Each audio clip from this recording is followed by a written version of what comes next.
ನೀಲಿ ಬಣ್ಣದ ಮೊಟ್ಟೆಯನ್ನ ಇಟ್ಟು ಒಂದು ನಾಟಿ ಕೋಳಿ ಅಚ್ಚರಿಯನ್ನ ಮೂಡಿಸಿದೆ. ನಲ್ಲೂರ ಗ್ರಾಮದ ಸೈಯದ್ ನೂರ್ ಎಂಬುವವರಿಗೆ ಸೇರಿದಂತಹ ನಾಟಿ ಕೋಳಿ ಇದು. ಆದರೆ ಈ ಕೋಳಿ ನೀಲಿ ಬಣ್ಣದ ಮೊಟ್ಟೆಯನ್ನ ಇಟ್ಟು ಇದೀಗ ಎಲ್ಲರನ್ನ ಅಚ್ಚರಿಗೊಳಿಸಿದೆ. ಸದ್ಯಕ್ಕೆ ಕಳೆದ 3 ದಿನಗಳಿಂದ ಈ ಒಂದು ಸುದ್ದಿ ಏನಿದೆ, ಈ ಒಂದು ವಿಡಿಯೋ ಭಾರಿನೇ ವೈರಲ್ ಅನ್ನ ಕೂಡ ಪಡೆದುಕೊಳ್ತಾ ಇದೆ. ನೆಟ್ಟಿಗರು ಕೂಡ ನಾನಾ ರೀತಿಯ ಕಮೆಂಟ್ ಮಾಡ್ತಾ ಇದ್ದು ವಿಡಿಯೋ ದಿನೇ ದಿನೇ ಹೆಚ್ಚಾಗಿ ಶೇರ್ ಆಗ್ತಾ ಇದೆ. ಅದರಲ್ಲೂ ದಾವಣಗೆರೆ ಜಿಲ್ಲೆಯ ಚನ್ನಗಿರಿ ತಾಲೂಕಿನ ನಲ್ಲೂರು ಗ್ರಾಮದ ಸೈಯದ್ ನೂರ್ ಎಂಬುವವರಿಗೆ ಸೇರಿದಂತಹ ನಾಟಿ ಕೋಳಿ ಇದು. ಉಪಜೀವನದ ಭಾಗವಾಗಿ 10 ನಾಟಿ ಕೋಳಿಯನ್ನ ಸಾಕಿದ್ರು ಸೈಯದ್ ನೂರ್.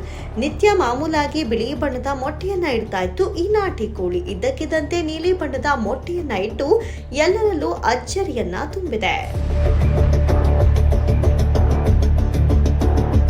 ಇನ್ನು ನಾಟಿ ಕೋಳಿ ಈ ರೀತಿ ನೀಲಿ ಬಣ್ಣದ ಮೊಟ್ಟೆ ಇಟ್ಟಿದ್ದಕ್ಕೆ ಅಚ್ಚರಿಯನ್ನ ವ್ಯಕ್ತಪಡಿಸಿದ್ದಾರೆ ಪಶುಸಂಗೋಪನೆ ಇಲಾಖೆಯ ಅಧಿಕಾರಿಗಳು.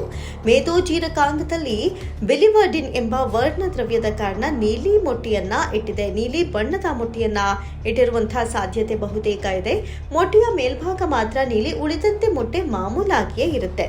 ಹೀಗೆ ನಿರಂತರವಾಗಿ ನೀಲಿ ಮೊಟ್ಟೆ ಹಾಕಿದ್ರೆ ವೈಜ್ಞಾನಿಕವಾಗಿ ಪರಿಶೀಲನೆಯನ್ನ ನಡೆಸಬೇಕಾಗುತ್ತೆ ಎನ್ನುವಂತಹ ಮಾಹಿತಿಯನ್ನ ಚನ್ನಗಿರಿ ಪಶುಸಂಗೋಪನೆ ಇಲಾಖೆಯ ಸಹಾಯಕ ನಿರ್ದೇಶಕರಾದಂತಹ ಡಾಕ್ಟರ್ ಅಶೋಕ್ ಮಾಹಿತಿಯನ್ನ ಕೊಟ್ಟಿದ್ದಾರೆ. ಸದ್ಯ ಈ ವಿಡಿಯೋ ಭಾರಿನ ವೈರಲ್ ಅನ್ನ ಪಡೆದುಕೊಳ್ತಾ ಇದ್ದು ನೆಟ್ಟಿಗರಿಂದ ನಾನಾ ರೀತಿಯ ಕಮೆಂಟ್ಸ್ಗಳು ಕೂಡ ಲಭ್ಯವಾಗ್ತಾ ಇದೆ. ಇದೇ ರೀತಿ ನಿರಂತರ ಸುದ್ದಿ ಜೊತೆ ಮನರಂಜನೆಗಾಗಿ ನೋಡ್ತಾ ಇರಿ ಆರ್ಕೆ ಟಾಕ್ಸ್ ಡಿಜಿಟಲ್ ನ್ಯೂಸ್.